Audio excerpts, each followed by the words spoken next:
여러분, 나비 효과라는 이야기 들어보셨어요? 버터플라이 에펙트.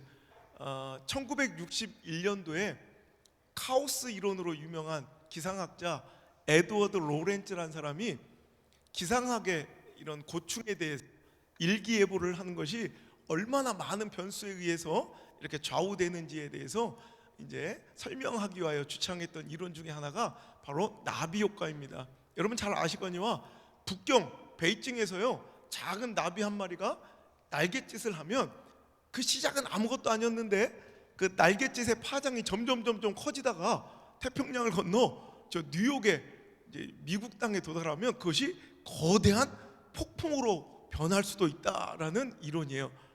여러분, 우리가 누구나 잘 알고 있는 이 나비 효과, 엄청난 폭풍이라는 결과물이 시작된 이 변수가 그 폭풍에 걸맞는 어마어마한 큰 이런 변수에 의해서 폭풍과 태풍이 일어나는 것이 아니라 상상도 못할 작은 나비 같은 것의 몸짓에 의해서 어마어마한 폭풍과 태풍이 일어날 수도 있다는 거죠. 다른 기상학 이론 혹시 아는 거 있어요? 기상학도 처음 들어봤죠. 우리는 기상학에 대해서 관심도 없고 정말 기상학에 대해서는 문외한이고 별로 우리의 관심 바깥의 학문인데도 불구하고 기상학에 이상하게도 나비 효과, 버터플라이 에펙트, 이거는 우리나라 전 국민의 한 80%는 아는 것 같아. 왜 그럴까 생각해 보니까 굉장히 흥미로운 거야. 굉장히 관심 가는 거죠. 왜냐하면 큰 엄청난 역사와 결과가 일어나려면 우리는 그에 걸맞는 엄청난 무슨 변수가 있어야 될 것 같은데 아무도 것도 아니 누구도 거들떠보지 않는 그 작은 변수와 작은 행동과 작은 선택 하나가 나중엔 걷잡을 수 없는 어마어마한 폭풍과 같은 결과로 맺어줄 수 있다는 이 흥미로운 이론이 우리에게 굉장히 설레임 또는 두려움으로 다가와서 우리가 이것을 모티브로 삼는 수많은 문학작품, 영화, 드라마, 예능 작품이 엄청나게 많이 생겨났다는 거죠. 그냥 나비 효과라는 제목 하나만으로 그냥 그대로 소설이나 영화의 제목이 되기도 하고요. 여기서 모티브를 얻은 영화 중에 하나는 제일 유명한 게 영국 영화 중에 슬라이딩 도어즈라는 영화가 있어요. 한 청년이 막 지하철역으로 뛰어내려가는 장면으로 시작되는데, 자, 그때 이미 도착했던 이 지하철이 문이 이렇게 닫히는 거예요. 자, 그래서 제목이 슬라이딩 도어즈예요. 그럴 때 우리는 두 가지 선택할 수 있죠. 자, 이제 닫히는 문을 탁 억지로 잡고 연 다음에 그 지하철을 탈 것이냐, 아니면 아예 늦었네 포기하고 이제 문이 닫히도록 그냥 둘 것이냐. 이거 우리 일상에서 많이 일어나죠. 여러분, 서울에는 비밀인데 여기만 알려주는 거예요. 땅속으로 기차가 다녀요. 그걸 지하철이라고 하는데, 여러분 보세요. 여러분, 이거 아무것도 아닌 일상 가운데 일어날 수 있는, 매일같이 일어날 수 있는 반복된 일이에요. 여러분, 그 아무것도 아닌 차이, 이 문을 열고 탈 것이냐 아니면 지나쳐 보낼 것이냐, 이 작은 차이 하나가 그 인생, 그 남자의 운명을 바꿔놓는 엄청난 이런 차이가 된다는 거예요. 우리나라에서 또 한 20년 넘은 것 같아. 우리 이휘재라는 개그맨이 인생극장이라는, 여러분 기억나세요? 빠밤 빠밤 빠바바바밤 빠밤 빠밤. 그래서 그래 결심했어. 그러니까 별거 아무것도 아닌데 한 남자가 데이트를 하러 가는데 비가 조금 내리려고 그래. 들어가서 우산을 가져올까 말까 이런 작은 선택 하나가 그의 인생을, 그래서 화면이 반분할 되면서 A, B 해가지고 이제 완전 인생이 바뀌는, 이게 바로 다 버터플라이 에펙트, 나비 효과에서 기인한 이런 작품들인 거죠. 우리가 이렇게 나비 효과에 굉장히 많은 관심을 갖고 이 나비 효과를 굉장히 우리가 흥미로워하는 것들은, 자, 그렇다면 내 삶에도 적용될 것 같아.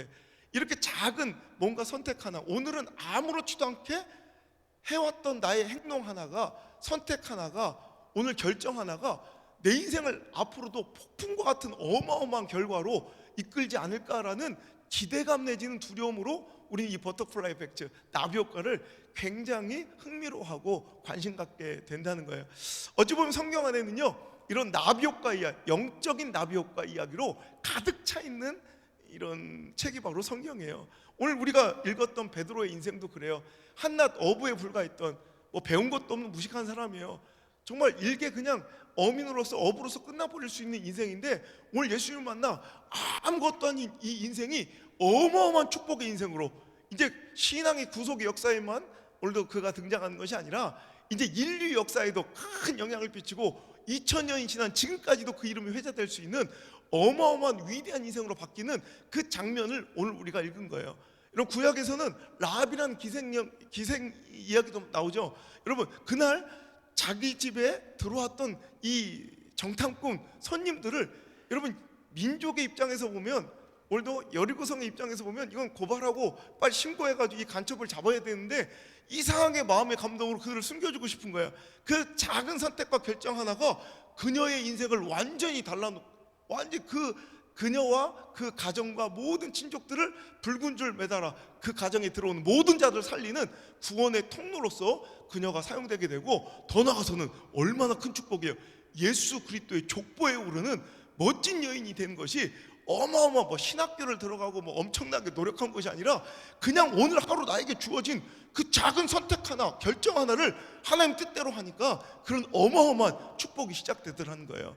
사랑하는 원양절교회 성도 여러분, 그리고 오늘도 이 방송을 보시는 또 파워특강 모든 시청자 여러분, 오늘도 이 시간에 여러분에게도 놀라운 축복의 폭풍이, 거대한 성령의 불바람이, 부흥의 불바람이 일어나는 그 시작점이 진앙지일 수도 있다는 거 기억하시고, 오늘도 여러분 그럴 거예요. 지금 많은 사람들이 오늘 날도 추운데 갈까 말까 고민하고, 예전에도 그 젊은 놈이 왔었는데 설교도 더럽게 길던데 저 가면 또 오늘도 꼼짝없이 2시간은 붙잡을 텐데, 이러면서 고민하다가 안 나온 사람도 있을 것이고, 오늘 이 자리에 나온 사람도 있을 것이에요.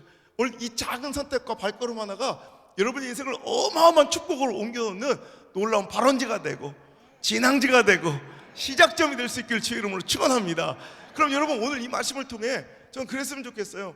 지금은 아무것도 아닌 것 같은데 나중에 먼 훗날에는 어마어마한 축복이 될, 은혜가 될, 부흥이 될, 여러분 폭풍을 몰고 올 그 작은 선택을 알려드린다면, 여러분 기꺼이 그 날갯짓을 시작하시겠습니까? 여러분 그 날갯짓을 오늘 활짝 펼칠 수 있기를 주의 이름으로 축원합니다. 지금은 아무것도 아니지만 나중에 훗날 엄청난 축복의 불바람이 될, 엄청난 은혜의 폭풍이 될, 오늘 당장 펼쳐야 될 작은 날갯짓 첫 번째는 바로 회개의 날갯짓이에요. 뭐라고요? 회개의 날갯짓을, 여러분 회개는요, 내 자신의 죄를 하나님께 고하고, 여러분 누구도 알지 못해요.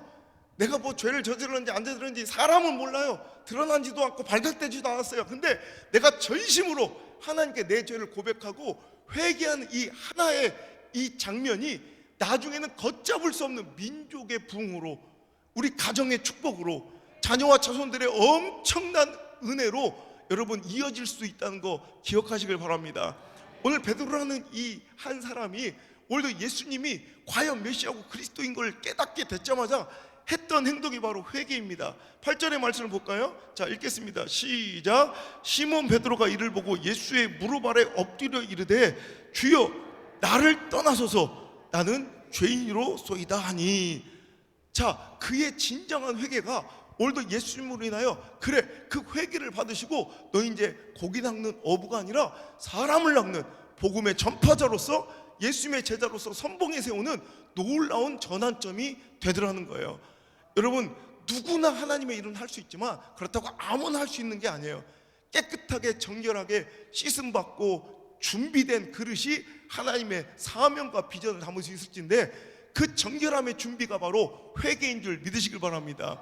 여러분 사도행전 2장에 성령의 불바람이 불어올 때도 이제 많은 사람이 베드로의 설교를 듣고 은혜를 받아 우리가 어찌하오리까 할 때 너희가 반드시 회개하여 성령의 불을 받으라 그러죠. 여러분 회개할 때 성령이 임하십니다. 오늘도 내 수준을 뛰어넘는, 내 한계를 뛰어넘는, 내 예측과 내 가능성을 뛰어넘는 놀라운 은혜와 축복이, 여러분 이 폭풍이 바로 여기서 비롯될 수 있다는 거예요. 회개는 되게 미약해 보여요. 회개는 나약해 보여요. 뭔가 내 연약함을 고백하고 내 죄를 뭔가 하나님께 통회하는 것은 외부의 눈으로, 인간적인 불신앙의 눈으로 보면 굉장히 초라해 보이고 연약해 보여요. 하지만 여러분 가장 강력한 힘은 바로 그리스도인의 가장 강력한 힘은, 신앙인의 가장 강력한 힘은 바로 회개인 줄 믿으시길 바랍니다. 여러분 사울 왕과 다윗 왕의 비교를 제가 많이 하는데요, 사울 왕과 다윗 왕 보세요. 똑같은 죄인입니다. 누구는 죄인이고 누구는 의인이라 그 인생의 결말이 달라진 것이 아니라, 여러분 그 두 사람의 인생은 이제 완전히 이제 하나 될 수 없이 다시 만날 수 없을 정도로 엄청난 극과 극의 인생으로 여러분 완전히 달라졌어요.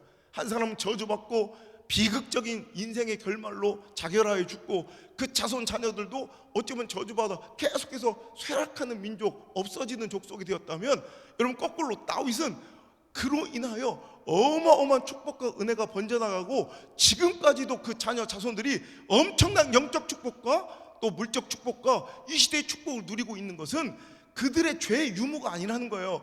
사울도 죄인이고 다윗도 죄인이고, 그죠? 어찌 보면 우리의 법정서로만 보면, 우리의 죄에 대한 이 법감정으로만 보면, 여러분 사울이 다윗보다 조금 더 나은 것 같이 느껴지지 않아요? 우리 느낌으로는 사울은 그래도 좀 용납해 줄 수 있는데 다윗이 더 더러운 죄인처럼 느껴지지 않아요? 아니 그렇지 않아요. 여러분 사울은요 뭐 볼 때 크게 그렇게 잘못한 것 같지도 않아. 아니 목사님 일찍 오지 왜 이렇게 늦게 와? 그래서 제사를, 아니 전쟁을 치르러 나가는데 제사를 예배를 드리고 나가고 싶은데, 아 목사님 일찍 다녀야지 왜 이렇게 늦게 와? 그래서 기다리다 또 안 기다린 것도 아니요, 7일째 온다고 하셨는데 6일 동안 기다리고 7일째 됐는데 오후쯤 됐는데 안 오시니까 할 수 없이 지가 예배 드린 거야. 예배 안 드리고 가는 것보다 나은 것 같잖아 느낌이. 근데 하나님께서 이것 때문에 그는 버림받아요. 또 아말렉을 진멸하라는 하나님 명령에 그는 거의 대부분 순종했어요. 여러분 전쟁 나가는 게 피크닉도 아니고 목숨 걸고 나가서 여러분 승리했고, 또 대부분 또 다 죽였어. 그런데 보니까 너무 특별하게 좋아 보이는, 마블링이 있고 2+A, 너무 막 좋아 보이는 것들은 죽이기가 좀 그런 거예요. 그래가지고 그것도 또 지가 혼자 다 쓱싹 하려고 한 게 아니라 여호와 하나님께 제사를 드리려고 그 좀 남겼대. 우리가 볼 때 이건 충분히 좀 이해해 줄 만한 것 같은데 그는 그거로 인해 완전히 버림받아요. 비극의 인생이 돼요. 다윗은 그거에 비하면 더 엄청나게 흉악한 죄인이요. 어찌 보면 다윗은 우리보다 더 큰 죄인 아니에요? 우리의 법정서로만 보면. 우리는 간음은 안 했잖아. 이 반응은 뭐예요? 혹시 하신 거예요? 우린 살인은 안 했잖아요. 어머 왜 그래 밤에 무섭게 하신 거예요? 여러분 근데 다윗은요 이런 어마어마한 이런 불의한 사람이고 더러운 죄인이었지만, 여러분 사울과 다윗의 인생을 완전히 갈라놓은 것은 이제는 하나가 돼서 합쳐질 수 없을 만큼 어마어마한 극과 극의 극단적인 차이를 낸 것은 죄의 유무가 아니고 죄의 크기가 아니에요. 바로 뭐의 유무예요? 회개의 유무입니다. 아멘. 여러분 우리 모두 다 죄인이죠. 그죠? 우리가 모두 다. 오늘 여기서 여러분 죄에 대해서 자유로운 자가 어디 있겠냐는 거죠. 여러분 우리는 인간은 두 종류밖에 없대요. 죄인이냐 의인이냐가 아니라 똑같은 죄인인데 좀 더 드러난 죄인이냐 조금 덜 드러난 죄인이냐. 또 하나 더 나가면 용서받은 죄인과 용서받지 못한 죄인이 있을 뿐인데, 그 용서받은 죄인과 용서받지 못한 죄를 갈라놓는 기준이 뭘까요? 바로 회개죠. 여러분 회개가 있으면, 진정한 참회와 회개가 있으면 여러분 용서받은 죄인, 은혜받은 죄인으로 사는 것이요, 그 회개가 없으면 여러분 하나님께 버려진 자로서 용서받지 못한 죄인으로 살 뿐이지, 여러분 우리가 죄인과 의인의 차이가 아니라는 거죠. 우린 꿈꿉시다. 하나님께 소원합니다. 들어올 때는 용서받지 못한 죄로 들어왔을지라도, 용서받지 못한 죄인으로 이 자리에 왔을지라도, 여러분 오늘 이 시간 이 말씀에 깨우쳐지고 통회하고 자복하는 영이 임하시고, 오늘도 진정한 하나님께 회개가 이루어져 여러분 돌아가실 때는 은혜 받은 죄인 되어 돌아가시길 바랍니다. 용서받은 죄인 되어 돌아가시길 주의 이름으로 축원합니다. 그럴 때 놀라운 은혜의 역사가 벌어지게 되더라는 거예요. 지금부터 112년 전 1907년 평양에서 일어났던 장대은교회의 엄청난 부흥의 불바람, 성령의 불바람을 여러분 들으셔서 알고 있을 거예요. 장대은교회에서 이렇게 부흥회가 열렸는데, 저처럼 이 집회를 그때 인도하시던 선교사님이 막 말씀 중에 왜 이렇게 말씀이 답답하게 안 나가고 막혀있는지 모르겠다고 탄식하시자 그때 30대 길선주라는 젊은 장로 하나가 눈물을 쏟으며 회개를 시작하는 것이 그게 바로 저 때문입니다. 얘기를 들어본 즉슨 자기 친구가 죽으면서 아무것도 세상 물정 모르는 자녀들과 미망인 아내를 위해서 그 자기의 모든 재산들을 길선주 장로에게 맡기며 대신 관리해달라고 부탁을 했대요. 자기를 얼마나 믿으면 자기 재산을 그에게 다 온전히 맡기고 이런 부탁을 했을까요? 그렇게 자기를 믿어주는 그 친구의 그 부탁에 길선주 장로는 그 재산을 관리하면서 탐욕이 들어가 자기도 모르게 돈 얼마만을 착취한 것이 몰래 숨기고 그 친구의 것을 도적질한 것이 있었던 건가 봐요. 그가 그냥 마음속으로 그 말씀을 듣고 그냥 혼자 회개해도 될 것을 그가 벌떡 일어나 그 주의 종의 말에 오늘도 왜 말씀과 은혜가 이렇게 선포되지 않고 막혔는지 모르겠다는 그 선교사님의 말씀에 눈물을 펑펑 쏟으면 그게 바로 제 죄 때문입니다 고백하며 무릎을 꿇을 때 그 회개의 눈물은 점점점 번져가서 온 교인들이 함께 울며 나도 죄인입니다, 나도 죄인입니다 회개가 시작되었고요. 이제 그 회개의 눈물과 그 회개의 역사는 이제 평양 장대영 교회가 담을 수 없을 만큼 어마어마하게 커져 그 회개 현장에서 시작된 놀라운 성령의 불바람이 조선 팔도를 덮기 시작한 거예요. 그 장대영 교회 그 회개의 눈물에서 시작된 여러분 놀라운 부흥의 불바람이 조선 팔도를 덮기 시작한 거예요. 할렐루야. 그러니 복음이 들어온 지 복음이 전해진 지 채 몇 년 되지도 않는 복음의 신생국가, 여러분 우리 인생으로 여러분 따져보면 아주 갓난 애기에 불과했던 이 조선 땅이요, 당시 어떤 기록이 있냐면 동방의 이스라엘이라 이 조선 땅이 불려졌고요, 평양이 동양의 예루살렘이라 불려지는 어마어마한 영적 축복이 그때 일어났다는 거예요. 여러분 그 엄청난 축복과 부흥의 열기가, 여러분 성령의 불바람과 조선 팔도 민족을 뒤덮었던 그 엄청난 은혜가 여러분 어떤 큰 세미나나 무브먼트에서 시작된 것이 아니라 한 사람의 진실로 통회하며 자복하는 회개의 눈물 하나, 그 무릎 꿇음 하나가 이런 놀라운 폭풍과 같은 놀라운 하나님의 역사와 성령의 역사의 불바람이 될 줄 믿으시길 바랍니다. 오늘 여러분 이 가운데서 오늘도 내가 켜켜이 쌓았던 나의 죄의 문제, 오늘도 하나님께 털어놓지 못하고 토하지 못했던 나의 모든 죄의 문제가 이 시간 자복되고 통해된다면 지금은 아무도 모르고 아무것도 아닌 여러분 나비의 날갯짓과 같은 몸부림일 테지만 이것이 여러분의 인생과 우리 교회 온양제일교회와 또 여러분 자녀와 자손들의 인생에 어마어마한 영적 폭풍이 되어 축복의 바람이 되어 은혜의 불바람이 되어 부흥의 바람이 되어 여러분 우리 인생과 여러분 자녀와 자손들의 인생을 뒤덮을 줄 믿으시면 아멘. 여러분 온 민족과 누구를 탓할 필요도 없어요. 이 시대와 이런 민족의 갈등과 분열과 대립의 아픔을 보면서도 누구 잘못이야, 네 탓이야, 네 탓이 할 것이 없이 이제 나부터 회개하고 우리 교회부터 회개하고 우리도 진심으로 주님 앞에 나간다면 여러분 여기서 시작된 놀라운 이 회개의 눈물과 이 부흥의 성령의 불바람이 여기가 단초가 돼요, 여기가 시발점이 돼요, 여기가 진앙지가 돼요, 여기가 발원지가 돼요, 이런 놀라운 축복과 한계의 벽을 허무는 임계점이 되어 민족과 나라를 살릴 수 있는 축복의 진앙지가 이곳이 될 줄 믿으시길 바랍니다. 저는 꿈꿔봅니다. 앞으로 100년 뒤에는요, 이 또 평양 대붕 200주년을 기념하는 세레머니가 아니라 이제 여러분 100년 전에는 위에서부터 불어온 성령의 불바람과 부흥의 불바람이 조선 땅을 한번 휘집어 놨다면 이제 은혜도 갚아야죠.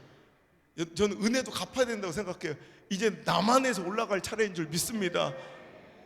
이왕이면 여기 물 좋은 땅 온양에서 여러분 성령의 불바람이 생수의 강이, 온천물만 터지는 땅이 아니라 여러분 생수의 강이, 부흥의 물결이 여기서 발원지가 되어 온 나라 조선 팔도에 갈라지고 여러분 분열되고 상처 입은 이 민족과 나라와 모든 영혼들을 다 덮고도 남을 만한 물이 바다 덮음 같은 놀라운 은혜의 발원지가 되어 여러분 축복으로 이어질 수 있기를 주의 이름으로 축원합니다.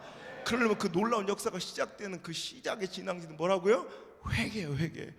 오늘도 그 회개가, 그 진실한 회개의 눈물이 오늘 이 바닥에 당신의 눈물로부터 떨어질 때 하나님께서 그 회개의 눈물을 주의 병에 담으시고 놀라운 역사의 축복의 양분으로 삼아 주실 줄 믿으시면 아멘.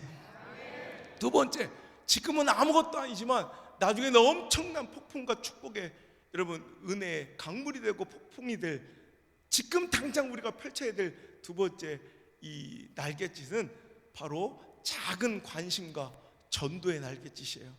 뭐라고요? 작은 관심과 전도의 날갯짓을 펼칠 때 어마어마한 축복의 또 부흥의 놀라운 하나님 역사의 시작점이 된다라는 거죠. 오늘 여러분, 별 볼 것 없는 실패한 어부, 그에게 관심 가지셨던 예수님의 시선 하나가 베드로란 사람의 인생만 바꿔놓은 것이 아니라 그를 통해 인류 역사를 바꿔놓는 놀라운 축복의 진앙지가 되었다는 거예요. 여러분, 실패한 어부, 실력도 별로 없었나 봐요. 밤새도록 고기를, 아니 일반인도 아니고 어부로 삼은, 안 웃겨요? 어부로 삼았던 이 베드로가, 나는 밤새도록 그물질을 해서 한 마리 못 잡기가 더 어렵겠다. 그저 한 마리도 어째 못 잡고 그냥 꾸시렁 거리면서 이제 여러분 그물을 싣고 정리하고 있는 이 실패한 어부 베드로, 그냥 지나칠 수 있었겠지만 예수님께서는 그에게 관심을 가지시고 여러분 그를 만나 주셨을 때, 여러분 이 작은 관심 하나가 이 놀라운 역사의 시작점이 되고, 여러분 이 한 사람이 여러분 기독교 역사뿐만 아니라 놀라운 여러분 인류 역사에도 획을 긋는 그런 귀한 이름이 될 줄 여러분 누가 알았겠어요? 여러분 우리 삶에도요 이런 일들이 많아요. 우리 기독교 역사상 가장 큰 여러분 목양을 하시고 가장 큰 교회로서 지금까지도 그 기록 깨지 않는 여의도 순복음교회 조영규 목사님을 보세요. 여러분 폐병에 걸려 고등학교도 중퇴한 채 여러분 격리되듯 살아오고 있던 그 조영규 목사님을 전도했던 누이의 친구분이 계시잖아요. 여러분 따뜻한 사랑과 관심이 너무너무 고마워서 조영규 목사님은 하나님을 알지는 못하는 상태에서 정말 그 천사 같은 누님 때문에 그랬대요. 내가 병이 나면 저 천사 같은 누이가 섬기는 하나님을 위해 살겠다. 그리고 나서 그 폐병이 나음을 입고 이제 그래서 조영규 목사님이 여러분 인류 역사에 얼마나 위대한 인물이 되었고 기독교 역사에 얼마나 위대한 인물이 되었습니까? 여러분 그때 그 누이의 친구분이 야 이거 잘만 하면 80만 성도를 양육하는 기독교 역사의 가장 큰 교회 리더가 나오겠는걸 막 이랬겠어요? 그 시작은 아무것도 아닌 그냥 자기의 따뜻한 관심과 사랑이 필요한 한 사람에게 전한 복음의 제시고 사랑의 섬김이었겠지만, 여러분 그 한 사람의 이 섬김과 헌신과 전도가 이런 어마어마한 축복의 결과와 부흥의 결과로 열매 맺을 줄 누가 알았겠냐고요. 여러분 옆에 있는 그 작은 영혼 하나가 여러분의 따뜻한 관심을 필요한 그 사람 한 명이 절대로 작지 않음을 믿으시고요. 오늘도 여러분의 전도와 따뜻한 관심의 날갯짓을 한번 펼쳐보시는 그런 귀한 시간 되시기를 주의 이름으로 축원합니다. 여러분 놀라운 부흥이 일어나고 한국교회 엄청난 역사가 터지고 우리 교회가 더 크게 부흥하려면 엄청난 무슨 프로그램과 시스템이 필요한 것이 아니라 오늘도 은혜 받은 한 사람이 그 마음의 감동으로 나에게 맡겨주신 그 영혼을 바라보는 눈, 그 영의 눈이 열려 지나가는 파지 주는 할머니가 그냥 파지 주는 할머니로 보이지 않고 하나님의 애타게 찾으시는 하나님의 잃어버린 딸로 보일 때 그 놀라운 역사는 거기서 시작될 줄 믿으시길 바랍니다. 여러분 내 주변에 맨날 보던 우리 옆집에 김씨 아저씨, 나를 교회 나가는 거 핍박만 해도 어디야, 이제는 복음 전하기도 포기했던 내 남편, 이제 자녀들 교회 안 나와도 야 반찬 냉장고에 있으니까 꺼내 먹어 하고 나는 불이 났게 돈 3,000원 용돈 주고 여러분 교회 혼자 달려났던 여러분의 아들 딸들, 그들을 향한 다시 한번 전도의 도전과 다시 한번 복음의 전함이 있을 때 여기서 놀라운 하나님의 역사가 여러분으로 인해 다시 한번 쓰여지게 될 줄 믿으시기 바랍니다.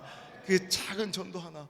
여러분 여기 가까운데 이 주산제일교라고 있어요. 주산제일교. 우리 여기 부목사님 출신이었던 목사님이 지금 담임하고 계시는데 제가 거기 그 교회 처음으로 이제 내년에 집회 가지만 처음으로 집회를 갈 때 이상하게 성령의 끌림으로 그 교회를 일정도 안 되는데 다른 일정을 포기하고 사정을 하고 가게 된 거예요. 근데 그날 첫날부터 그렇게 눈물이 나옵디다. 이유도 모르고 그냥 눈물이 계속 나와가지고 도대체 왜 그럴까? 그런데 마지막 날 점심을 먹다가 제가 하도 밥을 안 먹으니까, 여기서도 제가 밥 안 먹고 막 자꾸 이렇게 밥 안 먹는다고 그러잖아요. 거기서 밥을 안 먹으니까 목사님 사모님이 이제 걱정이 되신 거예요. 젊은 놈이 밥도 안 먹고 맨날 골골하고 그러니까 밥 좀 먹으러 막 엄마가 그냥 아들 떠먹이듯이 계속 밥을 먹이려고 그러는데 싫다고 막 떼쓰다가, 뭘 좋아하냐 도대체, 너는 뭘 좋아하냐, 안 좋아한다 아무것도, 그냥 혼자 내둬라. 그러다가 갑자기 그 교회 한 안수 집사님이 뭐는 어떠세요? 메뉴를 제시하시다가 바로 옆에 저기 서천에 가면 꽃게가 유명한데 꽃게탕을 드시라고 해서 서천 우리 아버지 고향인데, 그래서 서천 빈 그쪽이 우리 아버지 고향인데 멀잖아요. 아니래. 여기서 그냥 산만 하나 넘어가면 서천이라는 거고, 우리 아버지 고향 옆에서 내가 집회하고 있는 걸 몰랐던 거예요. 그래서 내가 반가운 마음에 아버지한테 전화를 했죠. 아버지, 내가 몰랐는데 아버지 고향 바로 옆에서 집회하고 있네. 근데 어느 교회냐? 그래서 주산제일교회라고 얘기를 한 거예요. 근데 아버지는 제가 어디 가서 집회해도 별로 놀라는 일이 없는 분이에요.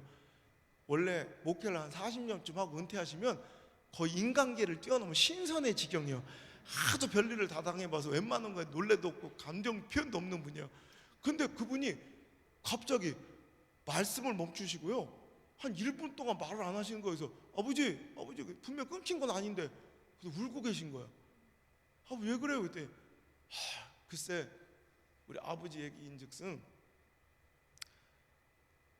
아버지가 극적으로 이제 회심을 하셔서 한 번도 교회를 안 다녀보고 이제 목사가 이렇게 신학교를 가게 되고 이제 극적으로 회심한 스토리가 있는데, 그건 뭐 시간이 없어서 다 얘기 못하고, 하여튼 그렇게 알고 있었어 우리 집안은. 근데 우리 아버지도 그렇게 생각하고 있었는데, 제가 주산제일교회에서 집회하고 있다는 얘기 아버지가 기억이 나신 거예요. 내가 생각해보니까 교회 다녀본 적이 있다. 그게 주산제일교회라는 거예요. 거기에서 그때 5, 60년 전에 아버지 고등학교 때 피아노를, 오르간을 치던 자매였는데 눈이 뭔가 장애가 있었던, 하여튼 뭔가 장애가 있었던 그런 자매였는데, 자기가 옛날에 주산농구 안봉주 하면 모르는 사람이 없을 정도로 아주 깡패였거든요. 다들 무서워서 우리 아버지한테 말도 잘 못 거는데, 그 자매가 당돌하게 와서 너 예수 믿어, 너 교회 다녀야 돼, 이 깡패놈아. 우리 아버지 너무 당돌해가지고 그래서 그 교회를 가봤대. 그래가지고 몇 번 다니다가 이제 재미없고 그래가지고 안 그러니까 어찌됐든 간에 우리 집안에 어찌됐든 처음으로 복음을 제시해주고 복음의 그런 귀한 은혜를 흘려보내주기 시작한 교회가 주산제일교회였더라고요. 그래서 제가 거기 오래된 우리 원로 장로님들, 아기 때부터 모태신앙자들 이렇게 보니까 거기 뭐 8, 90년 교회 다니신 분들 계시더라고요. 그래서 물어봤어요. 5, 60년 전에 피아노 반주자, 오르간 반주자가 이렇게 누님과 장애 있었던 분이 계시냐고 했더니 다 알고. 그때는 딱 한 명밖에 없었대. 피아노 반주 그래서 다 아신대. 근데 눈이 아니라 손가락이 하나가 장애가 있었대요. 그 아버지가 이제 기억이 왜곡이 돼서 이제 잘 기억이 안 났지만 손 하나가 장애가 있으셨는데도 한 손으로 이렇게 피아노를 이렇게 반주하셨던 이 자매가 계시다는 거야. 그래서 그 자매로부터 우리 아버지가 처음으로 복음을 이제 받게 되고, 물론 거기서 이제 몇 주 다니지 않고 교회를 그만두셨지만, 그래도 우리 집안에 처음으로 복음의 이런 씨앗을 뿌려주신 분이 바로 그분이. 너무 제가 궁금해요. 그분이 어디 계시는데, 안양인가 그쪽에 어디 사모님이 되어 계시대. 그래서 제가 안양에 감리교단의 연합성회를 이렇게 했는데 거기는 안 계시더라고. 통합중에는 안양로에 연합성회 했는데 거기서 못 찾았어요. 아마 타교단인 것 같은데, 그분은 아직도 그렇게 생각하실걸? 실패한 전도라고? 까까머리 안봉규, 그 깡패, 내가 전도했는데 몇 번 다니다가 안 나온 놈, 이렇게 실패한 전도라고 생각하고 있었을 테지만, 여러분 그분이 아실까? 그 자기가 실패했다고 생각했던 그 사람이 목사가 돼서 한 교단에서 여러분 40년을 아름답게 목회하시고 은퇴하셨고, 그 아들이 대를 이어 목사가 돼 2대째 목사가 나왔고, 그것도 보통 목사예요? 그리고 자기 교회 모 교회에 와서 은혜를 끼쳐주고, 벌써 이제 내년 3번째 가는 거예요. 이렇게 은혜를 되갚으러 온 걸 그분이 아실까? 그리고 그분 또 제가 이렇게 또 알려져서 전국 세계 각지로 돌아다니며 말씀을 전하고 수많은 교회와 영혼을 살리는 이런 종으로 제가 사용되는 게 자기가 뿌린 씨앗인지도 모를 수도 있어요. 여러분, 우리가 그 열매를 다 확인할 수 없겠지만 여러분, 오늘 여러분이 뿌린 씨앗은 절대로 그냥 땅에 떨어지지 않고요, 반드시 열매 맺게 될 줄 믿습니다. 그것도 내가 상상할 수 있는 수준이 아닌 어마어마한 놀라운 축복의 역사를 여러분을 통해 계획하고 계신 하나님을 신뢰하시고요, 오늘 기꺼이 그 영혼 구원의 전도에 복음의 씨앗을 뿌리시는 사랑하는 성도들이시길 주의 이름으로 축원합니다. 그리고 예수님이 말씀하시려면 금을 심하게 하기 전에 말씀하시든가, 다 끝나서 금을 젓고 다 정리하고 있는데 지금 상황적으로도 감정적으로도 지금 북받쳐 있고 열받아 있고, 거기다 상황적으로 이미 금을 정리하고 끝났다니까. 그리고 나는 어부라니까 평생 어부로서 밥 벌어먹고 살았고요, 그래서 그 어부로서의 모든 경험과 숙련됨 다 총동원해서 해볼 거 다 해봤다니까. 밤새도록 이제 더 해볼 것도 없다니까. 그런데 지나가시던 목수 출신 예수님께서 포인트가 거기가 아닌 것 같은 저 깊은 곳에 그물을 한번 던져보라니, 여러분 이게 말이 됩니까? 내가 볼 때는 까딱 잘못했으면 예수님 멱살 잡히실 뻔.